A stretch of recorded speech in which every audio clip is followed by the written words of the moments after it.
ஊர் தானா? ஆமாங்க, ஒரே ஊர் தானுங்க. அவரையும் கூட பிறந்த அண்ணன் தாங்க. ஒரே வயத்துல பிறந்த அக்காளியும் தங்கச்சி தான், ரெண்டு பேரும் கட்டிக்கிட்டோம். ஐயா பணத்தை வாங்குங்க ஐயா. இந்த பணத்தை வாங்கிக்கங்க ஐயா. வக்கீலுக்கு பணம் கொடுக்கறதுக்கு அண்ணன் தம்பி ரெண்டு பேரும் போட்டி போடுறீங்களே, அது இருக்கட்டும். அந்த வரப்பினுடைய நீள அகலம் என்ன? 55 அடி நீளம், 3 அடி அகலங்க. என்ன விலை மதிப்பு? 200 ரூபாய் மதிப்பு இருக்குங்க. ஐயா, 200 ரூபாய் மதிக்கக்கூடிய ஒரு இடத்துக்காக 5000 10,000 செலவழிக்க வந்திருக்கீங்களே, இது ரெண்டையும் ஒன்னா சேர்த்தா எவ்வளவு பெரிய நிலத்தை வாங்கலாம்? இப்படித்தான் காரணா பொறாத காரியத்துக்காக போட்டி போட்டுக்கிட்டு கோர்ட்டுக்கு போறது, ஆயிரக்கணக்கில் செலவழிக்கிறது, கடைசியில தன் குடும்பத்தை பிச்சை எடுக்கிறதுக்கு தெருவில் நிறுத்தது.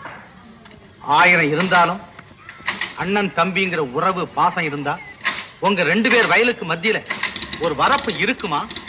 இருக்கலாமா? நீங்க சொல்றது நியாயம்தான். ஏதோ பெண்டாட்டி பேச்சு கேட்டதும் கொஞ்சம் சூடு வந்துடுச்சு. நான் இப்பவே போய் வேலையை நான் வரப்பே எடுத்துடுறேன். அண்ணே